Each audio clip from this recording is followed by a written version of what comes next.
Hakikatnya kita dalam hidup kita ini, Allah Subhanahu wa taala telah memberikan kepada kita jalan untuk menuju ke arah kejayaan, ya. Jalan untuk menuju ke arah kejayaan. Tetapi jalan untuk menuju ke arah kejayaan itu jalannya begitu berliku-liku sekali. Banyak sekali jalan dia untuk nak berjaya. Ya, sebab itu kalau kita pernah lihat, ada orang pernah mengatakan bahawa setiap kejayaan perlu kepada pengorbanan, dan tidak ada yang mudah melainkan dengan hati yang tabah. Kalau kita pernah dengar kisah bagaimana Maryam, ya, Siti Maryam, mak Nabi Isa, waktu dia nak bersalin dulu, waktu kita pun tahulah Maryam ini adalah orang yang Allah cinta, Allah sayang, tapi Allah uji dia dengan diberikan anak tanpa suami. Jadi menimbulkan fitnah. Kalau kita hari ni viral dalam grup WhatsApp lah, kan, tular. Kerana apa? Dia mengandung anak tanpa suami. Dia pula anak orang soleh. Kalau kita barangkali anak Pak Imam lah, kan, mengandung tak ada suami. Macam-macam lah spekulasinya, kan, masuk muka metro muka depan. Jadinya masa Maryam nak bersalin tu, satu iktibarnya ialah ketabahan dia. Sebab kita bila musim-musim Zulhijjah ni banyak kita belajar tentang erti pengorbanan, kan. Sebab itu Maryam waktu dia nak bersalin, tuan-tuan kena ingat dalam Quran Allah Ta'ala ada menyatakan juga dalam surah Maryam, ayat saya tak ingat ayat ke berapa, boleh tengok sendiri nanti. Allah ada sebut a'udzubillahi minasyaitonirrajim, wa huzi ilaiki bijiz'in nakhlah. Allah berfirman, wahai Maryam, goncangkanlah pokok kurma itu, goncangkanlah pokok kurma itu supaya berguguran jatuh dia punya buah-buah kurma itu. Apa pelajaran dia? Maryam tengah nak bersalin. Bersalin ni sakit lah, sakit, ya, tuan-tuan, kan? Tapi kenapa yang laki-laki angguk, dia menjiwai, ya. Bersalin ni sakit, ya. Tapi dengan kata tahun ni nak bersalin lagi ni. Ada harapan insya-Allah, ya. Jangan geleng lagi insya-Allah. Orang bersalin macam tu, nak lagi ke tak nak dah. Tengok tak lama lepas tu ada pula rezeki dia, kan. Jadi bila bersalin tu sakit, kan. Bila dia bersalin tu pula seorang-seorang, kan, seorang-seorang, Allah Ta'ala suruh pula dia untuk goncang pokok. Kalau kita fikir logiknya macam tak patut kot, kan. Orang ni dah lah dalam keadaan suami tak ada, kita ada suami boleh juga bagi semangat, push keep it up, don't give up, semua ada lah, 1, 2, 3 ku cintamu, adalah ayat-ayat lah untuk nak bagi semangat. Tapi Maryam bila dia bersalin tak ada siapa nak bagi semangat. Yang ada pun Tuhan suruh goncangkanlah pokok kurma itu supaya berguguran jatuh buah dia. Maknanya Tuhan suruh Maryam usaha sendiri, kan, goncang pokok sendiri buat. Makna paling jelas buat kita semua ialah dalam hidup tidak ada benda yang mudah melainkan berbekalkan hati yang tabah. Tu aja. Orang Tuhan paling sayang pun Tuhan suruh buat sendiri, mesti usaha sendiri. Nabi Musa alaihissalam pun sama, kena kejar dengan Firaun sampai dekat laut saja. Apa jadi? Tuhan suruh Nabi Musa pukul laut dengan tongkat yang ada di tangan. Padahal pukul laut dengan tongkat tu isyaratnya untuk nak dibelah laut tu. Tuhan kalau nak belah laut, belah je lah, tak payah nak pukul-pukul pula laut tu, kan. Tapi mesejnya adalah kau usaha dulu, selebihnya aku tolong. Apa yang ada di tangan kau, kau ada ilmu, buat cara kau, pertolongan akan sampai. Engkau ada benda di tangan, kau tak nak usaha, tahu tadah saja, macam mana nak dapat? Kadang tadah pun malas. Ya Allah, macam semalam malah betul doa pun, kan. Jadi sebab itu dalam hidup kita ini asasnya adalah mesti dengan pengorbanan untuk mencapai kejayaan, tapi dalam pengorbanan mesti berbekalkan hati yang tabah. Ada orang kadang kita tengok hidupnya, sebab itu setiap orang ujian dia tak sama. Orang bujang ada ujian dia. Bujang, kan, ada ujian dia. Orang yalah macam-macam cakap, kan kau ni bila nak menikah lah, umur bayar-bayar kau, kan, anak dah 4 dah. Kau lambat nikahkan nanti orang dah ingat hantar cucu, ingat rupa hantar anak pergi sekolah, kan. Tension, kan. Dalam kampung kita mesti kan ada orang seorang macam tu, kan, jenis sibuk hal orang, kan.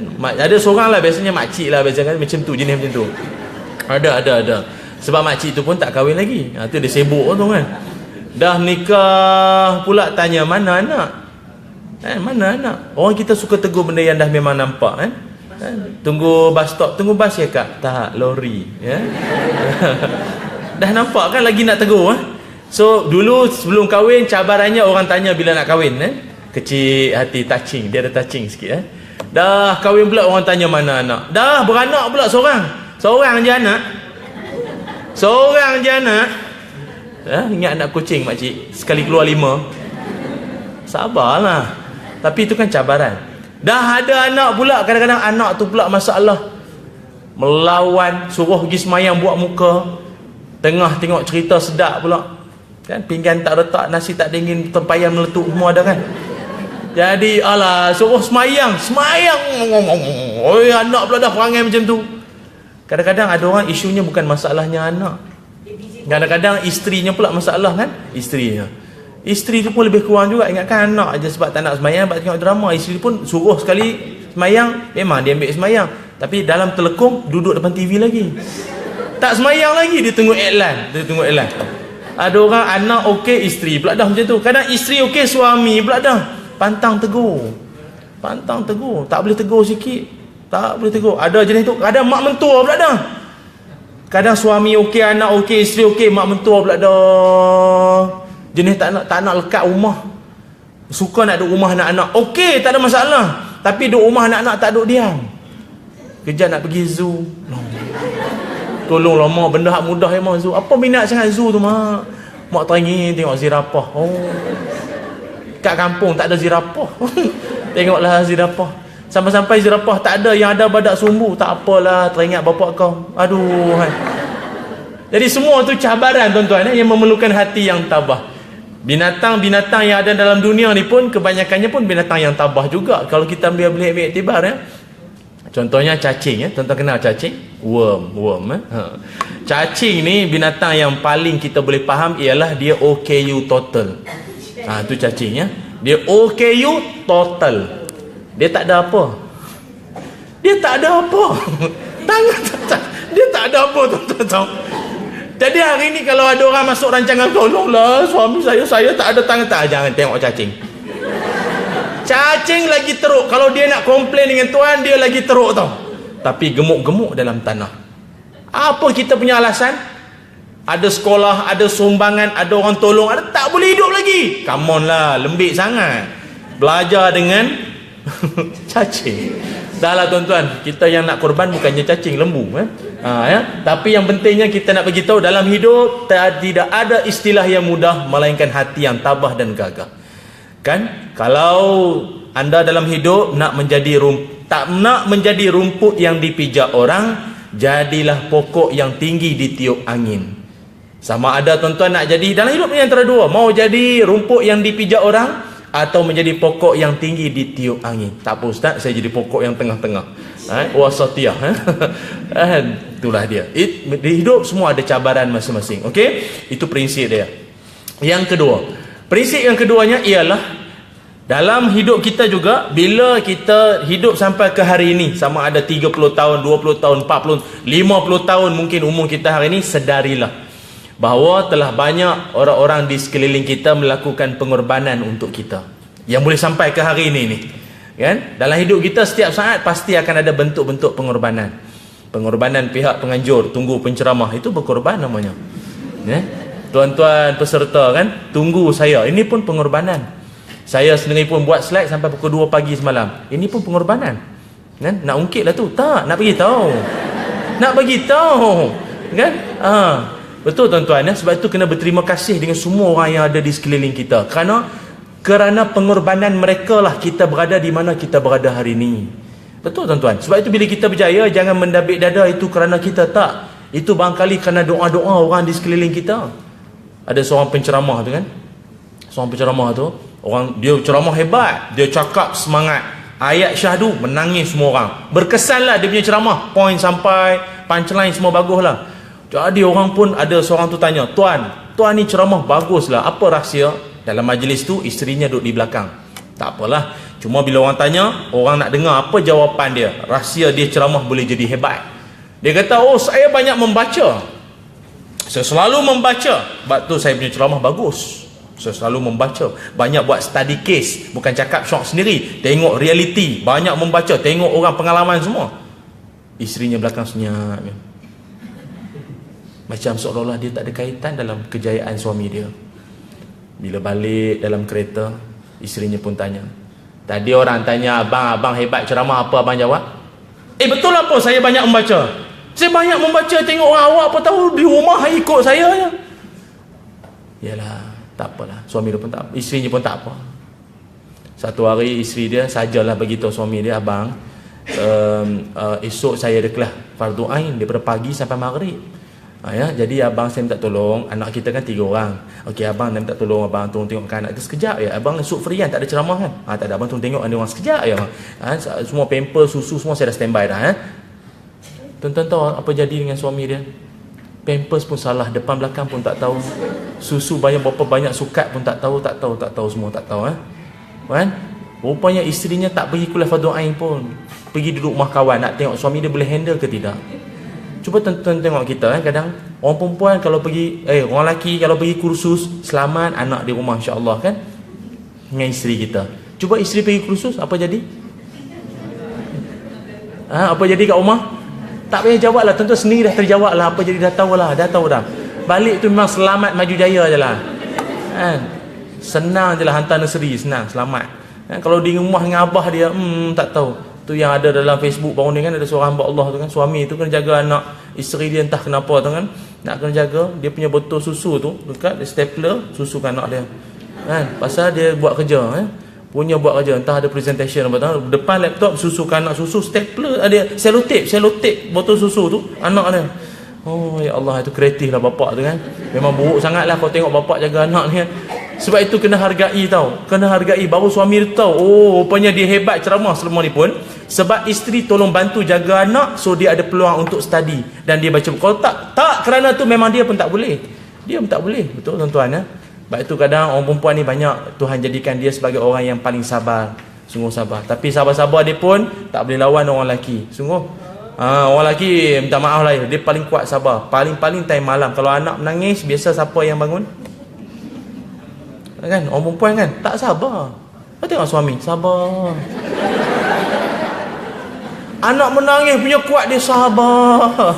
Sabarlah Sabarudin, sabar ya, sabar ya. Jadi kena hargailah pengorbanan orang-orang di sekeliling kita. Hatta saya pun sama ya. Kadang-kadang setiap orang yang ada dalam dewan ni, kita semua ada pengorbanan masing-masing. Ada orang berkorban tinggalkan kampung dia berhijrah mai duduk sini. Ada orang berkorban sanggup suami dia duduk sini, dia mari ikut suami dia duduk sini barangkali. Ada kerana ikut isteri dia duduk sini. Macam-macam lah ni punya berkorban. Ada anak-anak berkorban tinggalkan sekolah sebab ayah dia kena transfer kerja, dia ikutlah tempat kerja ayah dia tu, sekolah lah dekat kawasan baru. Dalam setahun saja berapa kali tukar sekolah pun tak tahulah. Kan? Berkorban masing-masing. Kalau saya sendiri pun kalau kerja saya lah, tak tahulah pengorbanan saya pun tak tahulah, taklah hebat sangat macam tuan-tuan. Cuma tak lekat rumah tu aja. Minggu lepas saya di Sibu. Daripada Sibu balik pergi ke Kedah, daripada Kedah pergi ke JB. Lepas tu hari ni kat sini, esok saya ke Pahang. Minggu depan ke Kedah pula. Lepas tu raya sekejap aja. Lepas sembelih terus balik ke KL balik. Tuan-tuan dengar pun letih lah, tak payah dengar lah, letih. Sampai kadang-kadang kalau balik rumah anak cakap apa tau? Ayah datang. Tuan-tuan tak kecil hati ke anak cakap macam tu? Mama, ayah datang. Kecil hati ayah datang. Tuan-tuan kira okey lah. Papa balik, ayah balik, Abi balik, okey lah. Balik. Maknanya dia tahu ayah dia tu, dia punya habitat dia di mana. Saya ni datang. Tak sedih ke tuan-tuan? Tu sebab ada sekali kadang kita bawa family pergi lah Puadisa lah, pergi Pangkor ke, pergi jauh sikit lah kan. Tahun lepas kita pergi Krabi lah apa kan. Kadang-kadang ada orang cakap, Ustaz ni memang tak kerja sangat ke apa? Aku geram betul lah. Kau tahu aku tak ceramah, kau tak ada pula. Tak aku berehat, kau cakap aku tak ceramah pula. Ni Facebook, live Facebook lah. Minta maaf tuan-tuan, minta maaf ya. Lawak. Tuan-tuan yang dirahmati Allah. Oleh sebab itu hargailah pengorbanan orang-orang di sekeliling kita. Mak ayah berkorban banyak demi kita. Kan mak ayah kita banyak berkorban demi kita. Adik-beradik kita pun ada yang kadang abang sulung sanggup berhenti sekolah sebab nak sara adik-adik. Ada nak jaga adik-adik ni semua sampai berjaya. Pasangan kita lagilah banyak berkorban demi kita. Lagi banyak berkorban. Sebab itu pada saya lah kita kena jadi pasangan yang masing-masing kena ada kehebatan masing-masing. Jangan harap, memang suami ni, laki-laki Tuhan ciptakan dia, memang dia rijalu qawwamuna 'alan nisa. Laki-laki ini adalah orang yang memimpin orang perempuan, tapi dalam masa yang sama wanita pun kena jadi orang yang tabah juga. Baik itu dalam sejarah dikenali sebagai seorang wanita paling hebat, antaranya siapa? Namanya Ummu Salamah ya. Ummu Salamah. Ummu Salamah ni hebatnya kerana dia wanita yang kuat berkorban. Siti Hajar, Nabi Ismail, Nabi Ibrahim tu selalu dengar, okey, ni Ummu Salamah. Dia ada 3 kehebatan, wahai wanita sekalian. Ni majoriti ramai perempuan ni, dengar baik-baik ya. 3 C yang ada pada Ummu Salamah. Cantik, cerdik, cekal. Dalam pengorbanan, 3 benda ni nak kena ada bagi seorang perempuan. Dia cantik, dia cerdik, dia cekal. Pasal orang cantik belum tentu cerdik tau. Harap muka yang cantik tau. Ayemi lah.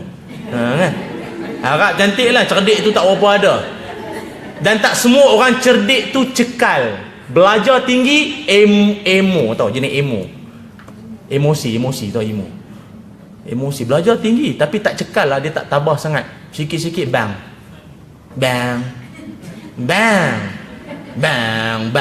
Suami tak tahan lah. Terus pergi kamat. Allahu Akbar. Apalah awak ni? Ialah satu hari bang 5 kali. Awak sudah lebih, dah kena komat. Kan? Betul tuan-tuan ya? Jadi saya menyerulah ya, wanita atau especially lah laki-laki, Tuhan ciptakan dia memang jenis macam tu dah. Kan tahan maki, tahan apa, okey dah. Orang perempuan ni tabah sikit ya. Betul, lebih-lebih lagi bila dah jadi golongan IT. Golongan IT ibu tunggal.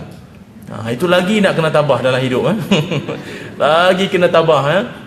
Ummu Salamah kehebatan dia terlalu banyak. Kalau musim-musim nanti awal Muharram banyaklah cerita pasal dia, boleh kita cerita. Tapi nak bagi tahu ya, jadi orang yang cekal. Ni kadang-kadang bila suami pergi kursus, isteri di rumah pening, anak demam, duduk sekejap, suami pula dalam kursus, dalam ceramah dapat WhatsApp.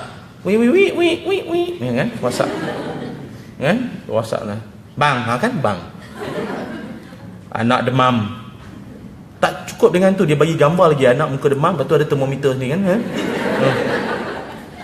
Takut suami tak percaya kan. Abang ni anak kita demam. Mana tanggungjawab abang? Mana lebih penting, kerja atau anak? Sila jawab.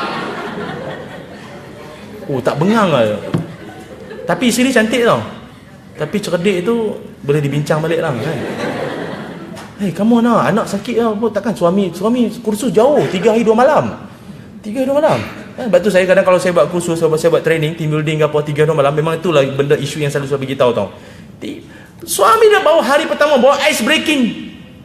Rumah punya ice box tak settle lagi. Mana abang anak demam, mana lebih penting ya? Kerja atau anak ni typing. Apa pula lagi? Apa lagi? Tension tu tuan, tension kita. Kan? Duduk sekejap, tak apalah, itu satu hal. Kan? Cubalah kita duduk sekejap dapat wait. Bang, anak demam. Apa pula dah. Tapi abang jangan risau. Ya. Sayang dah bawa anak kita pergi klinik. Ya, dan sayang gunakan duit yang abang selit bawah TV hari tu. Ya. Nanti balik boleh claim ya. Kan? Hati tenang lah. Okey, bagus. Pasal dia dah cantik, dia cerdik betul, dia cekal. Tabah tau, tabah. Kamu berkorban. Kan? Sikit punya hal tak boleh ke? Pasal nanti suami dapat gaji kan? Gaji pun kita sama-sama telan kan?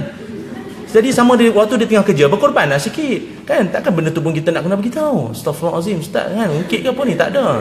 Pasal banyak sangat dia harap, ya Allah, universiti memang 4 flat belajar tau. Memang cerdik betul. Tapi tak ada cekal langsung lah. Itu yang kes rumah tangga bergaduh tau ni. Banyak punca tu. Cekal tu tak ada. Sikit-sikit nak left group. Touching tak kena tempat. Sikit-sikit left group. Left group faham lah maksudnya kan. Kalau bahasa WhatsApp tu left group sikit-sikit nak cerai. Kamu nak berkorban. Tiap-tiap tahun dengar pasal pengorbanan. Yang dia nampak lembu yang korban. Tak nampak ke korban dari sudut kejiwaan kita sendiri? Kamu nak berjaya mesti dengan pengorbanan. Nak anak kita berjaya, kena berkorban. Ada bapak jenis serah transfer kat mak settle lah, tengok anak kau jadi apa.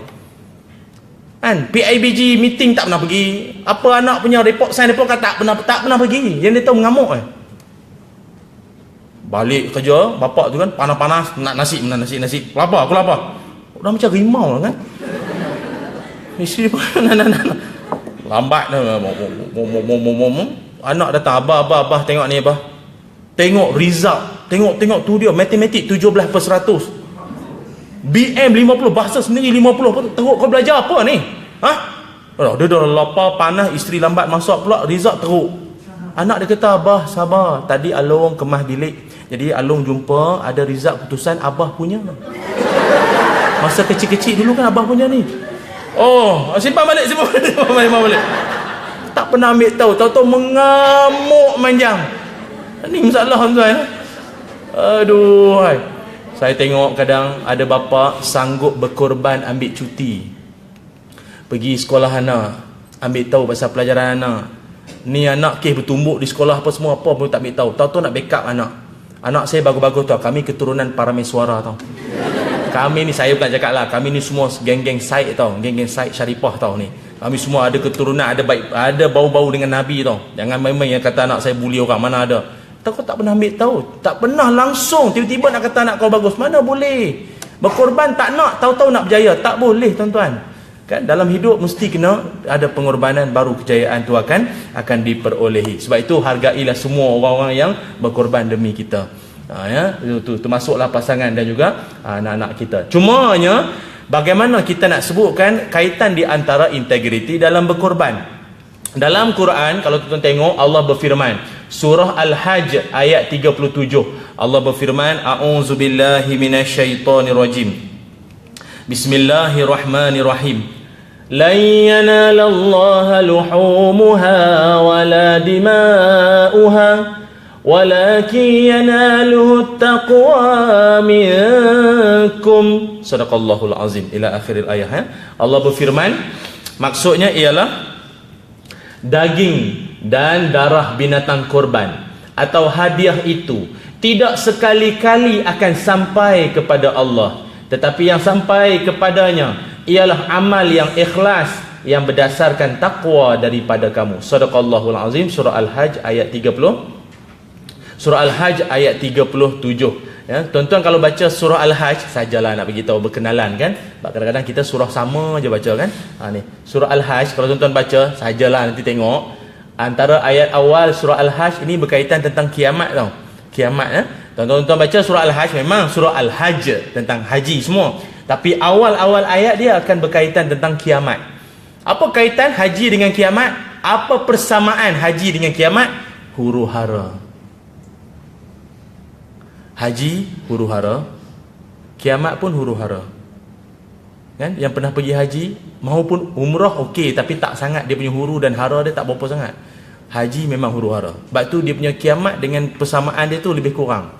Kan? Huru-hara betul tuan-tuan ya, pasal orang daripada seluruh pelosok dunia, macam color, macam bahasa, macam jenis orang kita akan jumpa. Hak jenis kita sujud dia langkah belakang. Tu biasa. Kiamat macam tu orang dah tak peduli dah time tu Dah tak peduli dah, anak sendiri pun tak peduli. Time-time tu pun sama kadang. Dia tak pedulilah kau siapa, langkah ajalah. Dia tak peduli. Kadang tuan-tuan berebut nak masuk Raudhah dekat Madinah kan. Kita sujud masa limit. Kau sujud lama sangat, banyak sangat mintanya. Banyak sangat. Dia minta selanjutnya kat luar lah. Ini minta yang payah dapatnya, minta kat dalam lah. Ini yang semua yang senang dapat pun minta dalam tu juga kan. Lama sujud. Arab tak boleh tahan. Dia langkah orang tu kan.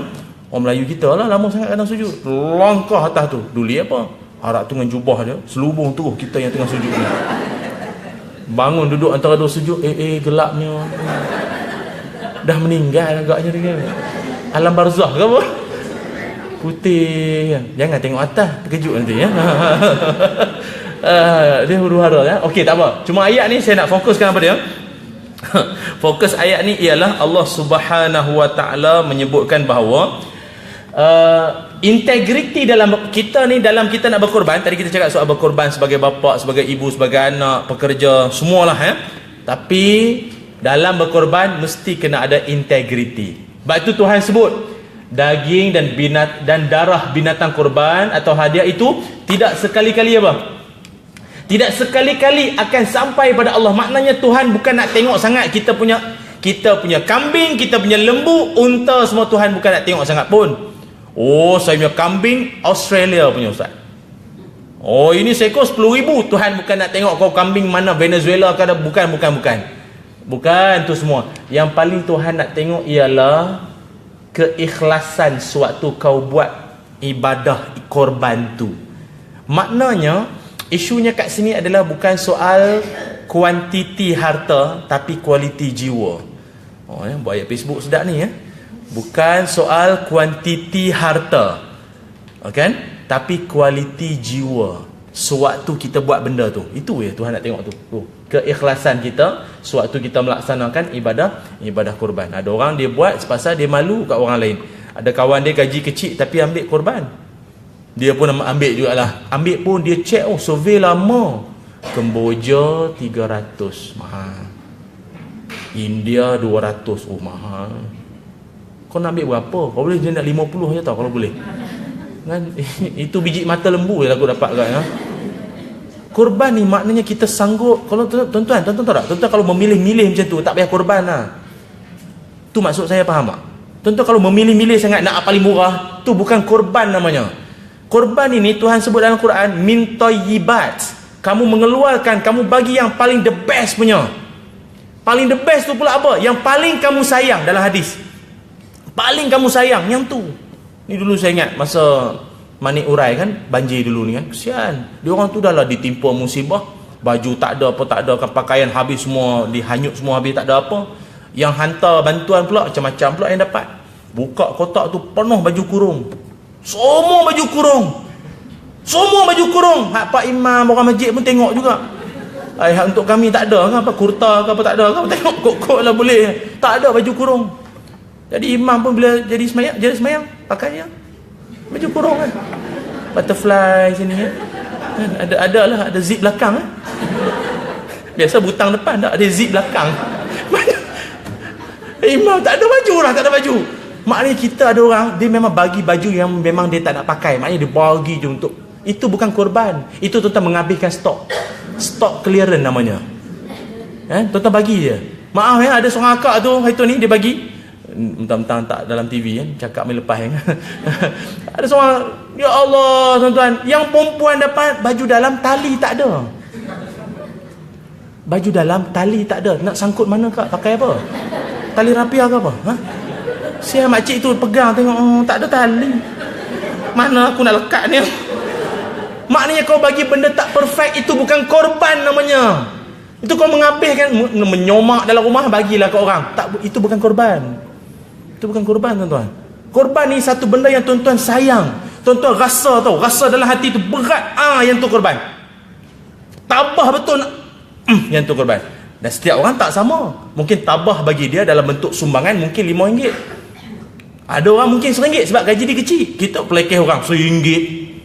Si minyak motor pun tak lepas. Sabarlah, gaji kecil RM1 tu kira okey tu. Itu pun tak pernah bagi RM1 tu kira okey tu, bergegar ras tu RM1 tu. Jadi makna korban kat sini adalah Tuhan paling nak tengok kita punya apa? Dalaman kita kan? Keikhlasan. Dan apa kesan orang-orang tu bila dia ikhlas dalam hati dia? Ialah manusia ikhlas adalah manusia yang ada integriti. Ikhlas ni paling mudahnya apa? Dia buat apa pun hidupnya adalah untuk Allah Subhanahu Wa Taala. Sebab tu orang yang ikhlas jiwa dia bebas. Orang terpaksa terseksa. Boleh tak saya ulang Orang ikhlas jiwa dia bebas. Orang terpaksa terseksa. Siapa-siapa pun buat benda terpaksa terseksa. Duduk dengan ceramah terpaksa terseksa. Sepanjang duduk memang terseksa. Kejap tengok jam, kejap tengok handphone, kejap tengok kawan, kejap cuik kawan depan. Dia nampak benar terseksanya tu kan. Kahwin dak contoh ya Allah ada pula kawan kahwin kerana terpaksa terseksa tak larat dah, terseksa. Ya Allah dapat suami macam tu, tidur pun dalam keadaan terseksa. Itulah dia So orang manusia yang ikhlas, dia akan ada sifat integriti dalam jiwa dia. Tuan-tuan, kalau kita tengok figura-figura hebat lah zaman-zaman Nabi dan juga para sahabat dulu, ramai yang hebat-hebat kan. Antaranya Sayyidina Abu Bakar As-Siddiq punya tahap integriti paling hebat lah. Sayyidina Abu Bakar As-Siddiq tuan-tuan, dia pernah satu ketika dia terminum air, dia terminum susu kalau tak silap saya. Minum susu tu, tiba-tiba dia dapat tahu susu yang dia minum tu, duit untuk beli susu tu adalah daripada duit tilik nasib. Apa dia buat? Dia muntahkan balik susu tu. Muntahkan balik.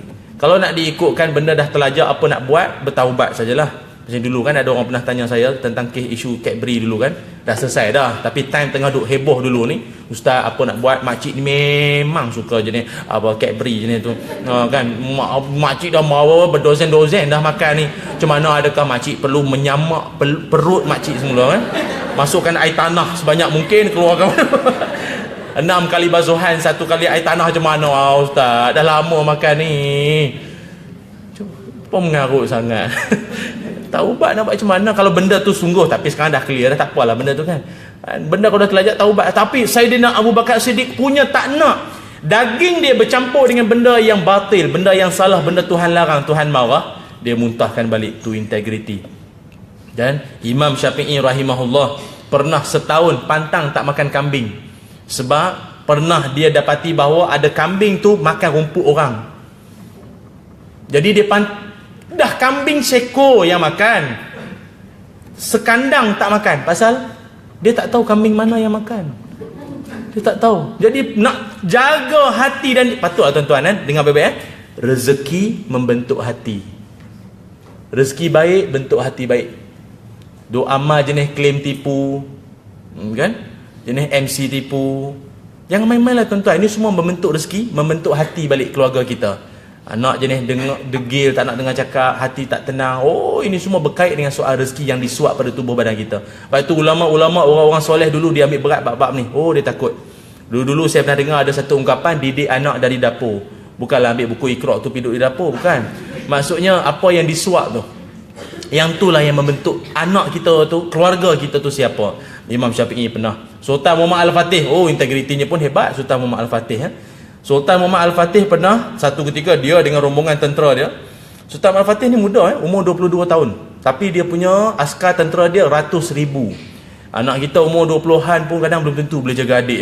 Dia sendiri pun tak terjaga. Dia umur 22, tentera dia ratus ribu. Satu hari pernah lalu di satu kawasan kebun anggur. Lalu dekat kawasan kebun anggur, lalu saja, tak apalah, lalu aja lah, bukan berhenti, bukan kebun dia orang punya, bukan, lalu aja. Sampai kat satu tempat, tiba-tiba Sultan Muhammad Al-Fatih jatuh sakit gering. Jadi tabib datang, doktor cek. Oh, yang ni penawar dia adalah kena cari buah anggur. Cari buah anggur, cari balik buah anggur tu. Cuma dia mana nak cari buah anggur? Tadi cuma ada orang suruh pesan. Tadi kan kita lalu kebun anggur. Tak ada siapa yang ambil kan? Tak ada siapa yang ambil ke? Takkan. Oh, termasuk poket pula kan? Kan tak ada siapa yang ambil ke? Buat spot check, tak ada seorang pun askar Sultan Muhammad Al-Fatih yang ambil buah anggur yang lalu, yang tanya orang lalu tadi kan, kok lah kan, kita kan petik-petik, buat terlupa kan.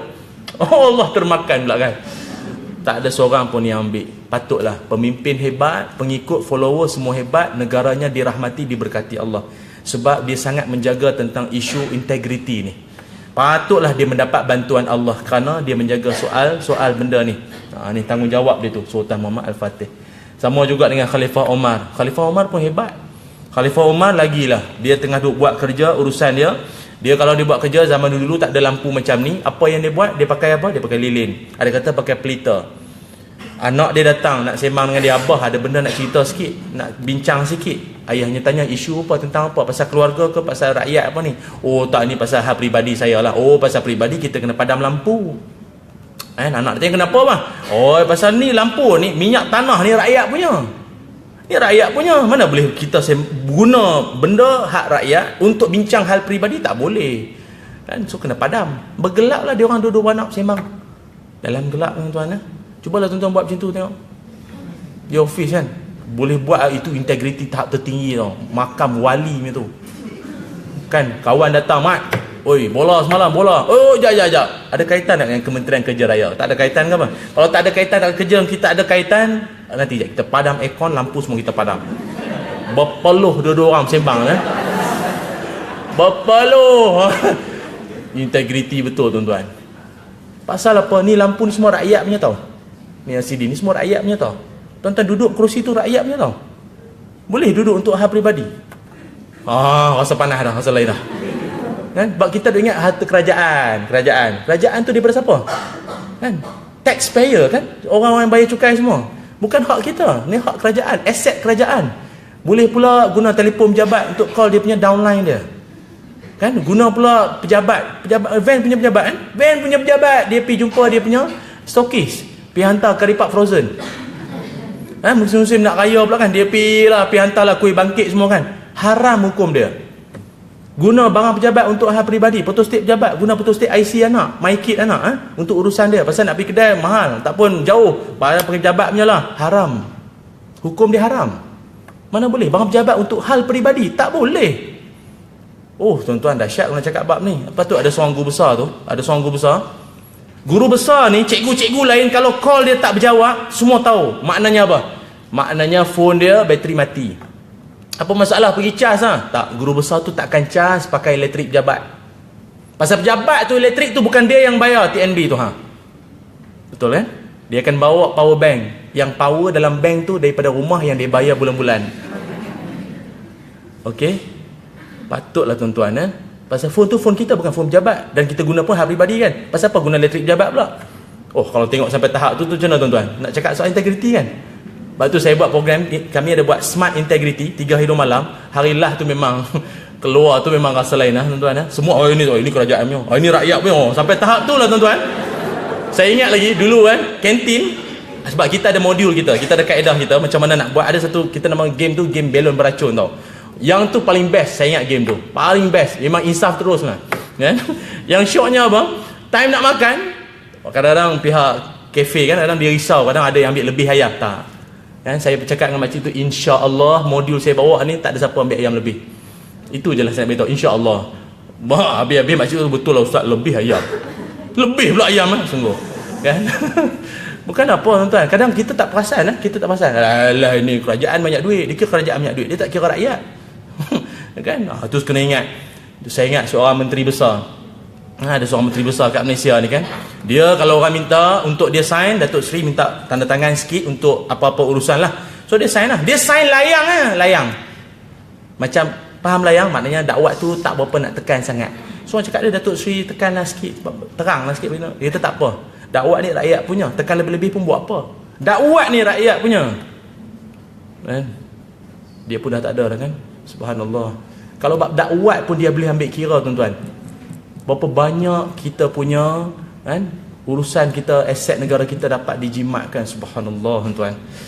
Kan? Tengok kalau sampai tahap macam tu. Sebab itu kalau kita lihat bagaimana orang-orang yang ada, tapi nak boleh sampai tahap integriti kena ada sifat apa? Kena korban lah. Pasal apa tuan-tuan, nak boleh sampai integriti ni dia kena korbankan banyak benda. Pasal apa? Nafsu dia nak yang jahat, dia nak yang sebaliknya. Tapi dengan integriti itulah dia nak menyelamatkan balik jiwa kita daripada terjebak dengan benda yang tak betul. Dan sebab tu kadang kita tengok orang meniaga kan, Allah hai, meniaga lagi macam-macam jenis, menipu manjang. Aduh hai, itu saya ceramah dengan pengusaha bazar Ramadan kan. Semua dengar ceramah dulu kan. Jadi saya pun, yalah banyak benda saya sebut. Kadang meniaga tu kuih Melaka tu. Aduh hai, kuih Melaka tu dah lah besar bola golf tau tak? Tapi dia punya Melaka kecil betul. Jauh sangat lah dia punya Melaka. Lama kita kemam dalam mulut. Tak pecah-pecah lah dia punya Melaka tu. Aduh, kecil sangat dia berbuh kan. Menipu. Pasal dia nampaknya besar tapi dalam tu kecil kan. Tipu. Man ghasyana falaysa minna. Siapa menipu bukan dari kalangan kami. Nabi sebut Nabi tak aku umat jangan main-main. Kecil je gula Melaka dia. Tu kadang suka beli bazar hak kampung. Besar kan, gigit kali meleleh gula Melaka kan. Oh, banyak betul.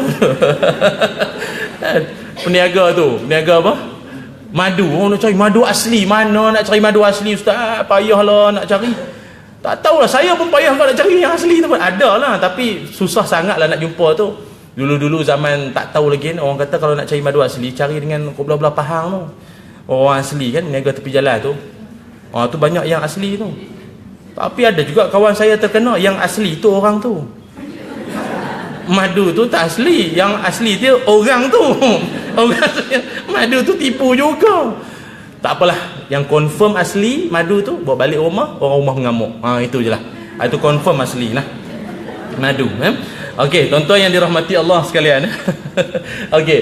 Baiklah, jadi saya nak tengok, nak mengajak tuan-tuan semua. Tadi kita sebut dalam kita berkorban mesti ada sifat integriti. So integriti paling tertinggi adalah sifat ada keikhlasan dalam hati kita. Okey, tuan-tuan yang dirahmati Allah. Biasa kalau training kita akan nyanyi lagu ni, tapi tak apalah, kita skip je lah. Okey, so makna integriti.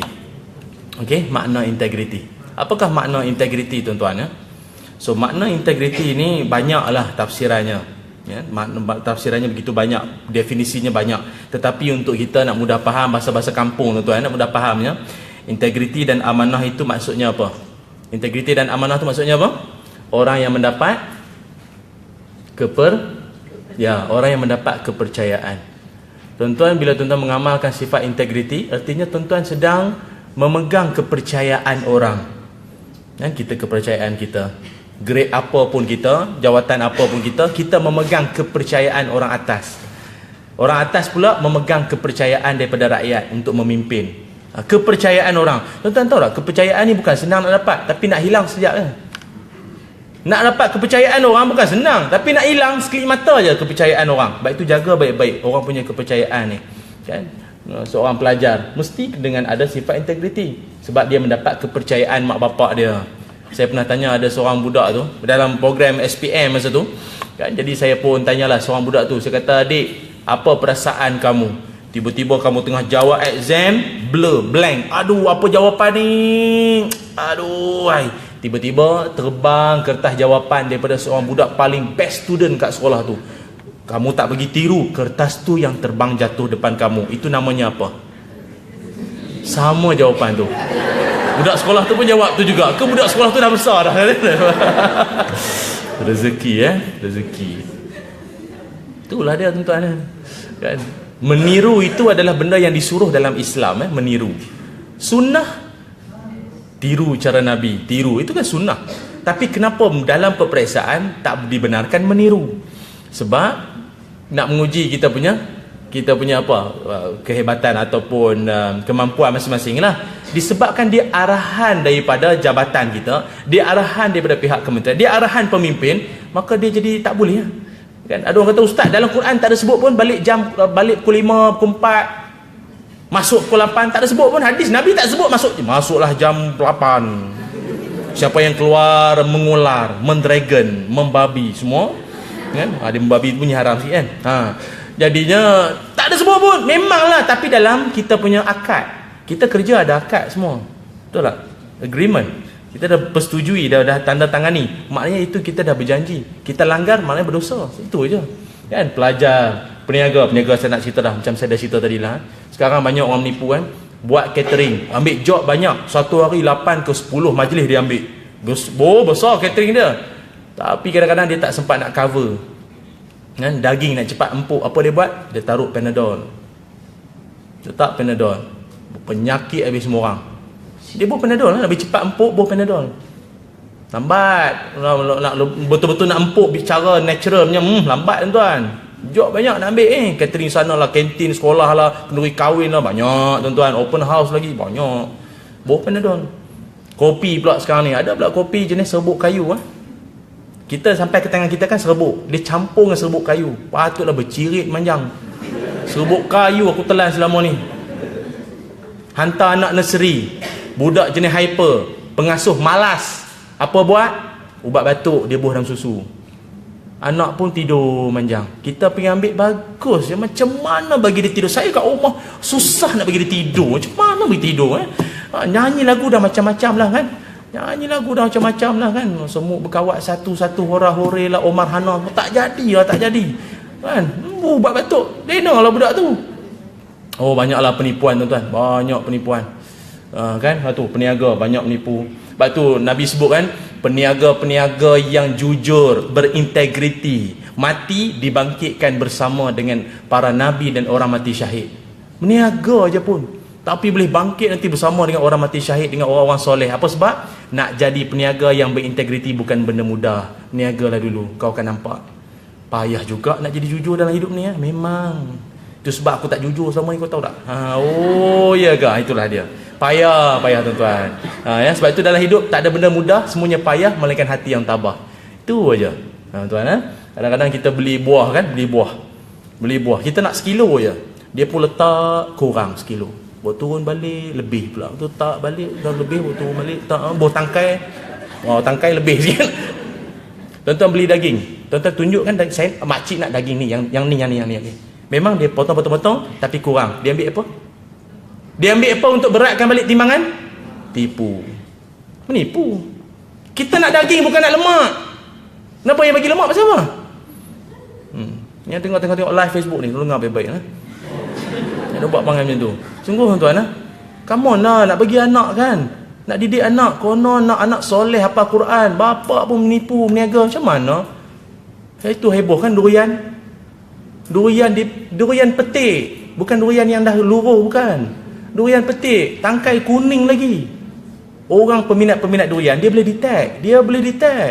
Tengok duri, dia tahu dah, tajam. Warna kuning betul. Oh, ini kuning betul. Tapi rasa putih. Rasanya tak ada rasa. Tuan-tuan pernah rasa kot? Tipu punya. Kalau pergi ke Perlis, ada pula apa? Buah apa? Kan, harum manis. Harum je, manis tak ada. Dari jauh harum. Rupanya entah daripada import daripada mana. Menipu tuan-tuan. Tolonglah tuan-tuan, tolong. Kalau nak berniaga, buat cara baik-baik. Jangan menipu orang. Kalau ada yang buat bisnes online, buat betul. Testimoni jangan tipu tau. Testimoni yang tahu bila tau, masih pakai yang tu lagi. Saya minta maaf ya, macam kami, saya duta syarikat Wildan Susu Kambing. Ada setengah, saya tak kata tapi kebanyakannya ada yang menipu tuan-tuan tahu. Dia mengaku, dia kata, oh ini pure tau, pure susu kambing tau, ni semua susu. Tak, dia campur susu lembu sikit dalam tu. Rugi ya, pakai susu kambing semua, dia campur. Ada setengah dia campur, susu skim dia panggil. Mungkin 40% kambing, 60% lagi lembu. So kita rasa lembing. Lembu sama kambing, lembing lah. Rasa lembing, aku rasa lembing lah aku rasa. Dah jadi susu kambing lah. Nipu tuan, nipu. Allahu Akbar. Macam mana tuan-tuan? Takut lah tuan-tuan. Tuan-tuan perasan tak hidup kita dikelilingi oleh kebanyakan orang yang nak menipu? Kebanyakan orang nak menipu kita, tahu tak? Sampai ada satu, minta maaf ya, ada satu organisasi saya pernah pergi, dia kata, Ustaz tolonglah Ustaz ceramah dengan kami memang. Ustaz tahu tak, masalahnya kalau kami tak ambil duit macam tu, yang ambil.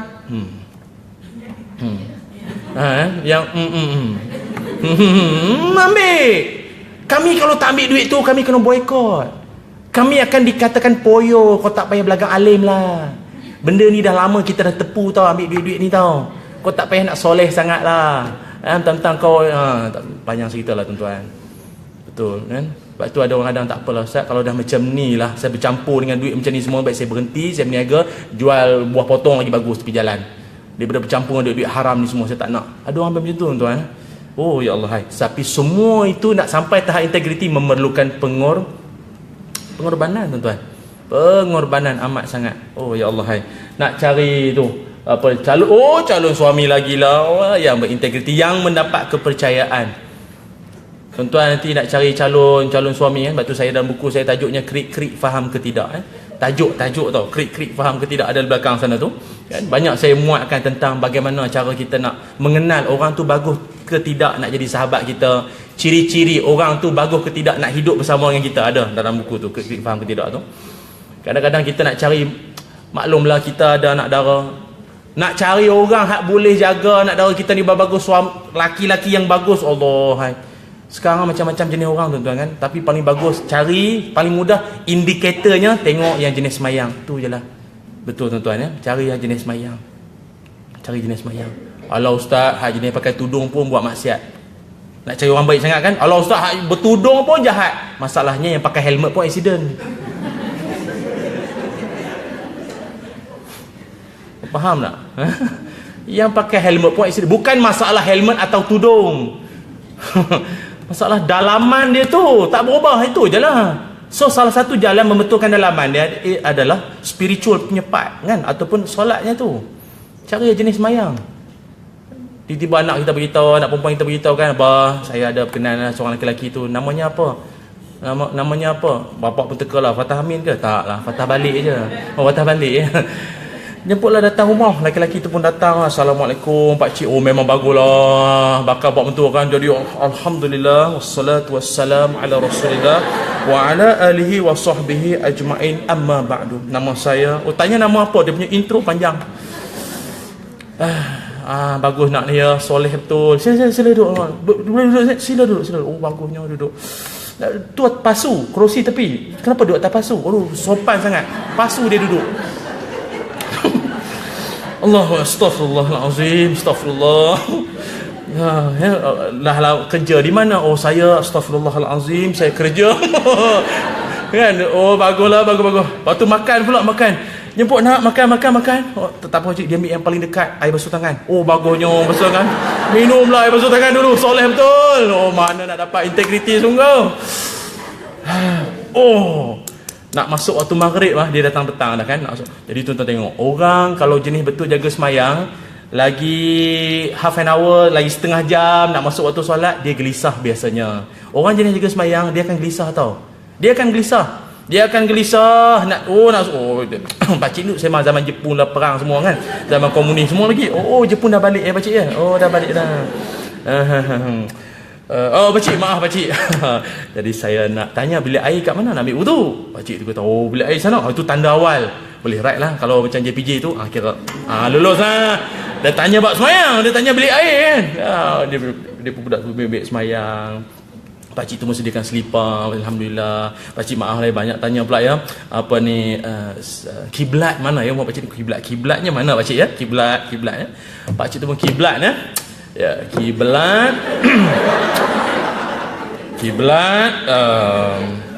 Kenapa pakcik kiblat ada? Pakcik tu kata rumah ni kiblatnya berubah-ubah ya. Dia subuh lain, zuhur lain.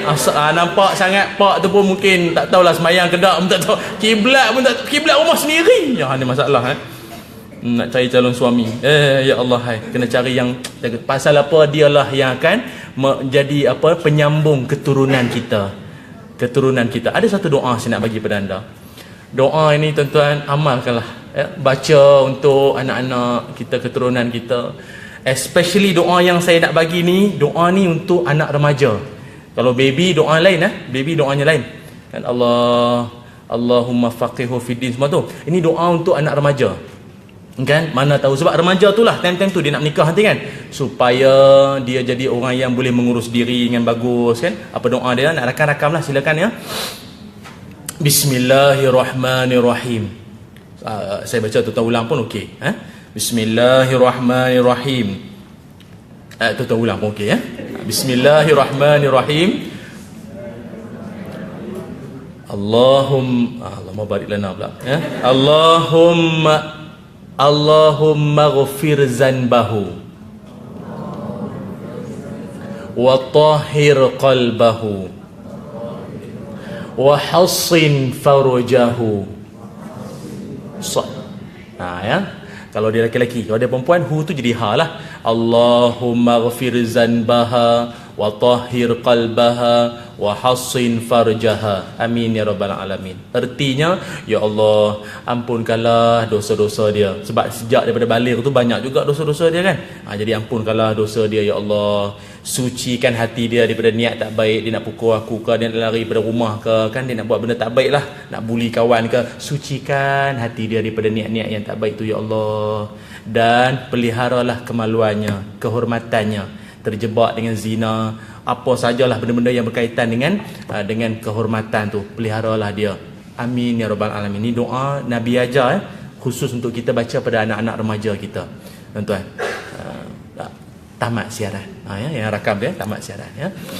Jadi siapa yang berminat, kita pun ada bawa CD doa-doa kat belakang sana. Doa-doa keluarga bahagia, doa untuk siapa yang dah lama menikah belum dapat anak, ada doa saya bagi dalam CD tu.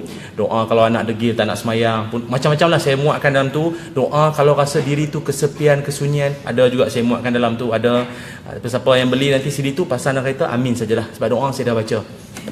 Amin. Tadah je lah. Tadah je lah. Pasal saya dah baca dah, makbul tak makbul je lah. Ya. Tapi doa yang saya petik tu semua yang Quran dan hadis-hadis Nabi. Okey, tuan-tuan saya sambung Okey, so penyawa awam, of course ya.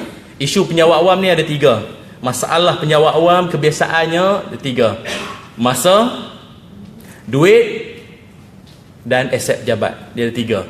Ini selalu penyalahgunaan masa, kewangan dan juga aset jabat. Ini saya tak sempat urai lah. Kalau nak urai ni di satu slot 2 jam lagi, panjang cerita. Dah lah jam tadi, kan? Okey, sambung lagi. Penceramah. Penceramah pun kena dapat kepercayaan. Kalau tak, orang tak dengar, tuan-tuan. Betul, kena dapat kepercayaan orang. Kalau tak, orang tak, macam mana orang nak boleh percaya pada dia? Kan? Kita sembang, penceramah kita siapa hari ni? Alah, dia tu yang hari tu kan kes yang minggu lepas yang naik turun mahkamah tu, tumbuk isteri tu. Tajuk apa dia ceramah? Keluarga bahagia. Memang bahagia lah. Memang. Kan? Tuan-tuan naik kapal terbang. Naik kapal terbang kan? Tiba naik duduk sama pakai seatbelt semua siap dah.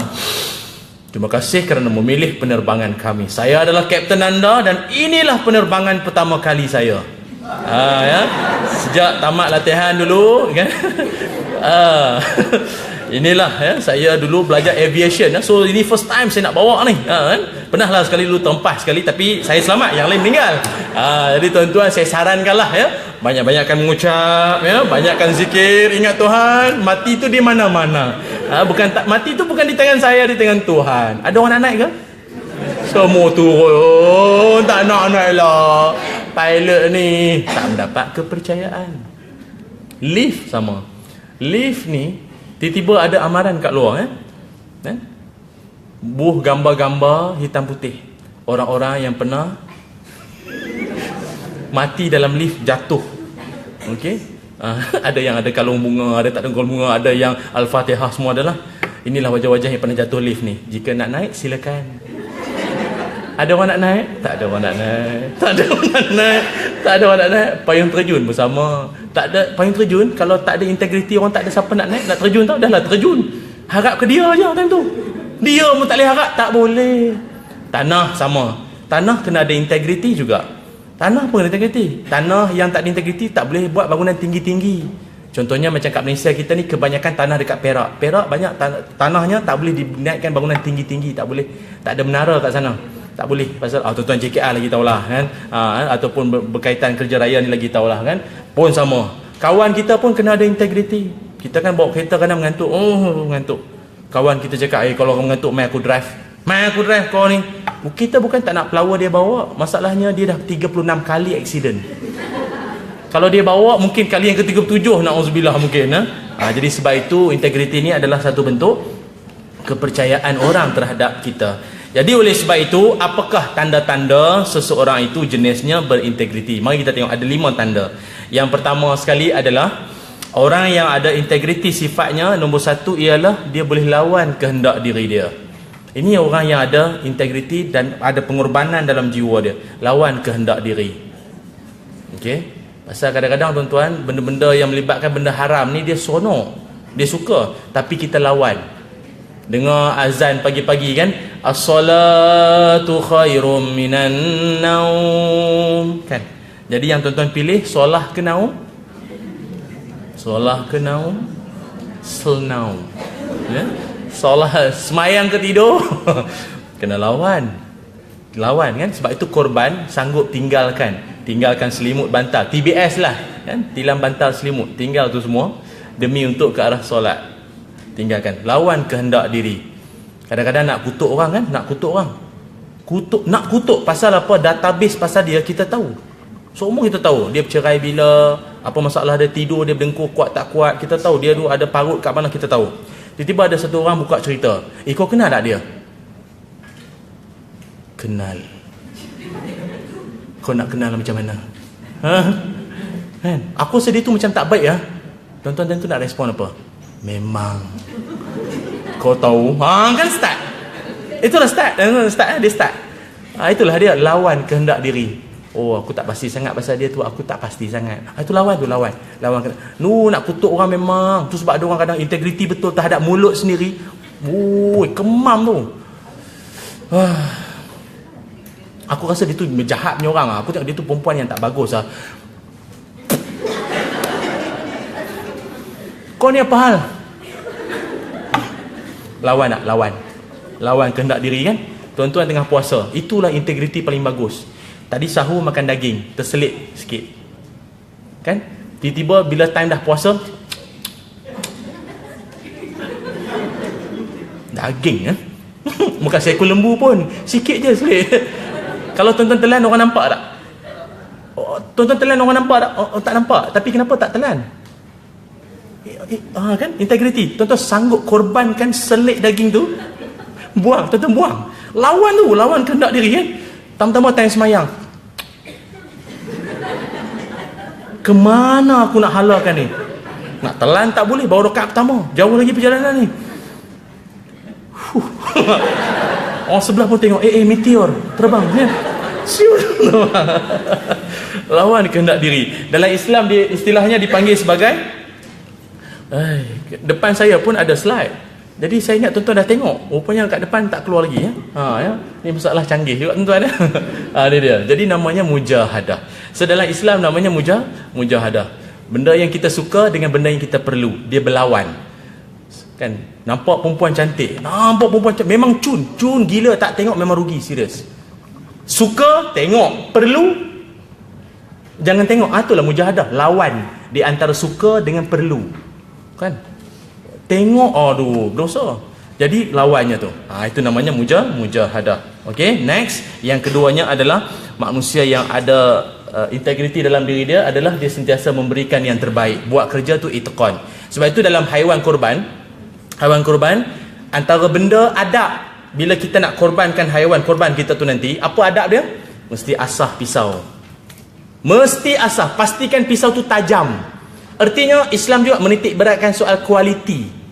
Bukan main sembelih je tau, radak je lah leher tu, apa koyak, tak boleh. Kena sembelih. Kena sembelih pula, kena asah dulu dia punya pisau. Asah pula jangan depan dia. Tak boleh asah pisau depan lembu, depan haiwan, tak boleh. Tamatlah riwayat kau. Kau makan rumput orang lagi kan. Ni penamat episod kau hari ni ya. Apa pula masalah tak boleh macam tu. Kan?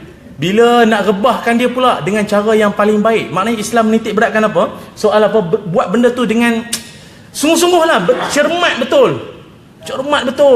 Baringkan dia, adabkan dia ke arah kiblat. Masa baringkan dia, adabkan baca apa? Baca apa? Bismillah. Beratnya datang ni. Apa? Baca apa? Wajjahtu wajhiya lillazi fataras samawati wal ard hanifan musliman wa ma ana minal muslimin kan musyrikin. Jangan, lain maksud tu. Wa ma ana minal musyrikin. Memang benda musyrikin tu. Apa cuma? Mushi apa nama? Wa ma ana minal musyrikin. Wa ana minal muslimin.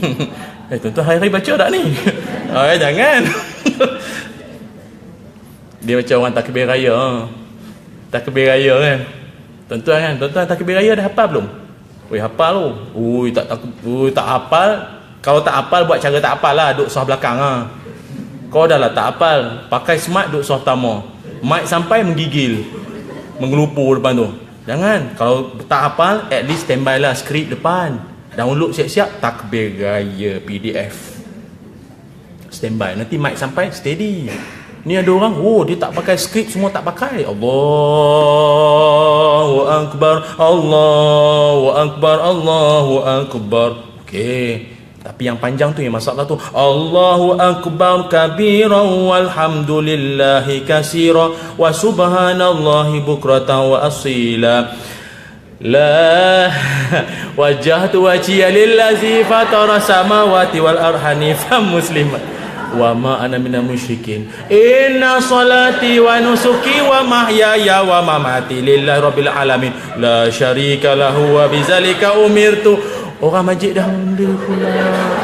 Panjang takbir raya tahun ni. Aku dah rasa macam doa iftitah dah bercampur dah ni. Dia nervous. Jadi kena hafal siap-siap ya. Adabkan haiwan tu menghadap kiblat kan. Lepas tu bila dah orang yang masing-masing tu, bila tuan-tuan masuk hukum sikit lah ya. Bila tuan-tuan nak ambil ibadah korban, niat tu masa bila? Niat tu bila? Niat. Niat jangan pula daripada sekarang. Aku berniat lah. Bukan, niat tu masa mana kita dah nampak dah binatang tu ada depan kita. Atau ada orang wakil lah, pegang tali tu ke apa, kaedah sekali pun lah niat. Dan ini adalah korbanku untuk Allah Ta'ala. Okey. Kemudian bila terpercik saja darah, bacalah Allahumma haza minka wa ilaika. Kan? Allahumma haza minka wa ilaika fataqabbal minni. Bismillah ya Allahu akbar. Allahumma salli ala sayyidina Muhammad. Betul baca tak itu? Kau kesiannya darah nak keluar. Ataupun paling-paling tuan-tuan tak tahu apa nak buat, bertakbir je lah ya. Takbir Allahu akbar, Allahu akbar, Allahu akbar. Kan? Jangan azan pula Allahu akbar, Allahu akbar. Bangun lembu tu ya. Dia kata masuk waktu pula. Jadi orang yang integriti ni dia buat kerja tu bersungguh-sungguh.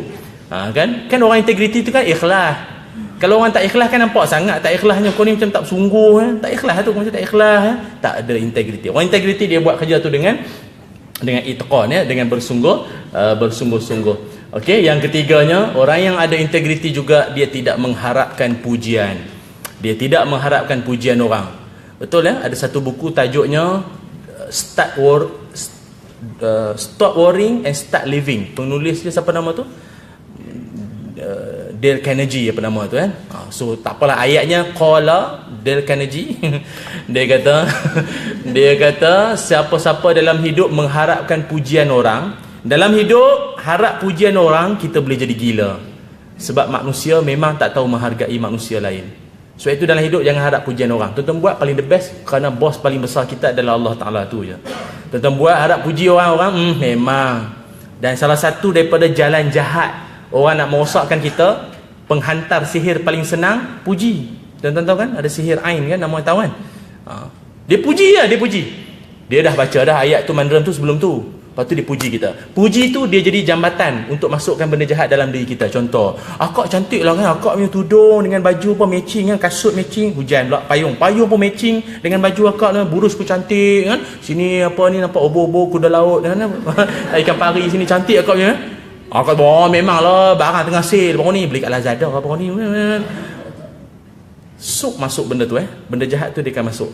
So jangan terkejut kalau lepas ni jadi seorang yang murung, cepat marah, menyampah tengok suami. Itu namanya sihir dah jadi sebahagian daripada diri kita dah. Nak ada amalan untuk elakkan dia? Ada dalam buku. Tak habis-habis promo buku ya.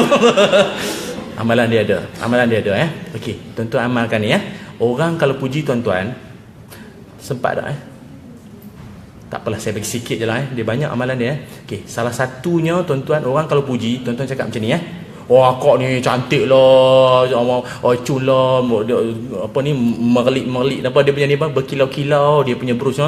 Alhamdulillah. Benda tu kalau orang tu niat jahat, dia akan patah balik ke orang tu. Dia akan marah betul, dia akan menyampah betul. Kenapa cakap alhamdulillah? Kalau orang niat jahat alhamdulillah. Cakap alhamdulillah. Alhamdulillah. Satu lagi, nak satu lagi. Okey. Satu lagi tuan baca ni. Haza min fadli rabbi. Tuan baca tu Haza min fadli rabbi. Ini adalah kurniaan anugerah Tuhanku. Dia akan patah balik benda jahat tu ke orang tu. Ya, saya. Kalau pujian tu dalam bentuk tulisan, kalau bentuk tulisan pun mungkin dia dah lafaz benda tu. Pun sama juga, terlintas dalam hati kita pun sama-sama lah. Terlintas dalam hati kita pun alhamdulillah. Haza min fadli rabbi. Tak terpulang lah. Nak reply tak reply terpulang. Tapi yang pada kita ni, mulut kita dan hati kita yang tu. Tapi ingatlah, bukan semua orang puji tu niat jahat. Kan nanti dia kata akak cantik lah, haza min fadli rabbi. Janganlah, kesian kat dia memang ikhlas puji. Janganlah. Dia ada banyak teknik. Saya pun insya-Allah, kami di syarikat kami, High Step Consultant, syarikat saya, kita akan buat seminar seminar kenali ilmu hitam dan alam jin pada 16 September 16 bulan 9. Siapa-siapa yang pernah ada gangguan apa semua, kita ada pakar kita bawa ke seminar tu. Anda boleh daftar dengan sahabat saya nanti, di belakang adalah yurannya dan juga deposit semua ada. Seminar kenali ilmu hitam dan alam jin. Bukan ajar tuan-tuan jadi bomo tau. Balik-balik tu, abang sini. Abang banyak ekor jin lah, abang banyak jin, abang bukan. Tuan-tuan cukuplah sekadar tuan-tuan boleh detect aku ni dijangkiti benda jahat ke tidak. Anak boleh nampak benda pelik-pelik. Nampak benda pelik-pelik tu, pelik-pelik yang macam mana? Cukup kita boleh belajar yang tu je yang kita nak bawa, bukanlah nak dia rawat orang pula. Takut kan nanti kursus tu sekejapnya, kalau dia balik-balik nanti dia offer, dia buat business card lagi kan, boleh merawat orang yang dirasuk jin. Oh janganlah kan, nanti jin tu tak lari, dia yang lari dulu Okey, tak apa, tu jauh sangat tajuk kita Okey, tak apa. So tapi nak beritahu katanya, kalau orang puji tak puji tu tak kisah. Okey, kerana apa? Kerana pada kita yang paling kita nak adalah pandangan Allah Subhanahu wa taala. Orang ikhlas, dia hidup dia bebas daripada mengharap pujian orang. Ada orang dia update Facebook, lepas tu kejar berapa like kan? Nak tengok, kadang tengah semayang pun tengyang-nyang tu, berapa lah orang like aku punya status tadi kan? Yang gelak tu macam pengalaman aja. Okey Yang keempat okey, orang yang bersifat integriti juga sifatnya apa? Yang keempat, dia prihatin pihak lain. Maknanya dia nak buat satu benda, dia fikirkan orang lain. Duit bawah meja, ish, aku nak bagi anak aku makan duit ni ke? Faham? Nampak tak? Integriti ni dia tak fikir dia perut dia seorang tau. Dia fikirkan orang lain sama. Efek pada orang lain, dia fikir orang lain. Apalah akan jadi rasuah ini bagaikan anai-anai. Walaupun dia kecil, lama-lama merobohkan pokok tu kan. Astagfirullahaladzim, takut. Ini orang macam tu sifatnya. Apa dia? Dia prihatin pihak lain. Macam kita lah semayang kan, seorang imam, pemimpin, dia mesti kena integriti, prihatin dengan makmum belakang. Dengar budak menangis, apa Nabi buat?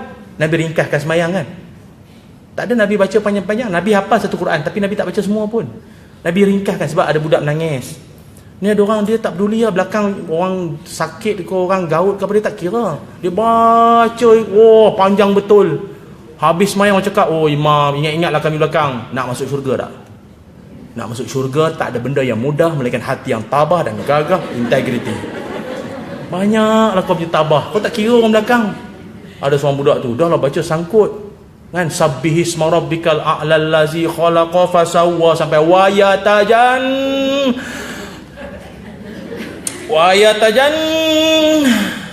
dia tak boleh sambung dah. Wayatajan tak boleh sambung, lama krik-krik sekejap masjid tu, tak ada siapa boleh sambung. Yang co-pilot belakang pun senyap, tidur agaknya. Wayatajan dah lama sangat kan. Ada pakcik belakang tu kan, rokok ajalah lama sangat dah ni. Wayatajan tak habis. Jadi orang integriti, dia buat satu benda, dia fikirkan orang lain. Dia tak fikir diri dia dah, dia fikir orang dia fikir orang lain. Dia fikir maslahat orang lain sama Dan yang kelimanya, wataknya sama di mana-mana. Begitu ni mencabar sikit. Sebab tu saya tak yang paling kemuncak lah. Wataknya sama di mana-mana. Ada orang dengan mak dia layan bagus, mak mentua dia buat lebih kurang salam pun tak cium tangan. Bukan mak dia pun, bukan dia yang melahirkan aku, buat apa? Tak, orang integriti dia layan sama aja. Dan perangai dia begitulah dia. Dekat pejabat dia orang yang dihormati, dalam rumah dia disenangi. Bukan senang macam tu kan? Pasal ada orang dia banyak muka, dia banyak face kan? Dekat rumah, tapi betul lah, paling nak tahu siapa dia di rumah lah. Di rumah itu memang dia, true colour rumah. Sebab tu kadang penceramah dia pun bukan senang kadang-kadang. Betul tuan-tuan. Nak pula isteri dia duduk belakang. Marilah kita sayang isteri kita. Isteri belakang sembang anak-anak je tahu dia panggil macam mana kan. Betul. Tapi orang integriti dia sama di mana-mana kan? Sebagaimana dia sayang diri dia sayang keluarga, dia sayang kawan-kawan semua. Begitulah dia maknanya dia jujur terhadap diri dia. Ada satu buku saya tu, tajuknya apa 20 sen ke syurga. Dalam tu pun saya memuatkan juga berkaitan tentang soal bagaimana kita nak jadikan diri kita ni istiqomah dengan amalan, konsisten dengan amalan kita. Tajuk tau, 20 sen ke syurga, bukan harga. Tajuk 20 sen tau, bukan harga. Okey, dan watak yang sama di mana-mana. Dan yang terakhir sekali adalah, dah habis dah tuan, memang dah habis pun iaitu orang yang, inilah satu yang mesej yang boleh saya katakan pada anda. Erti hidup ialah pada makna yang anda berikan. Kalau anda katakan hidup ni adalah satu tempat yang menyuramkan, maka anda akan lalui hidup ni dengan penuh tension, geram, benci, kebencian dan sebagainya. Tapi kalau anda lalui hidup ni, anda katakan hidup ni adalah hidup ni berwarna-warni, indah, maka anda akan lalui hidup ni dengan penuh kasih sayang dan sebagainya.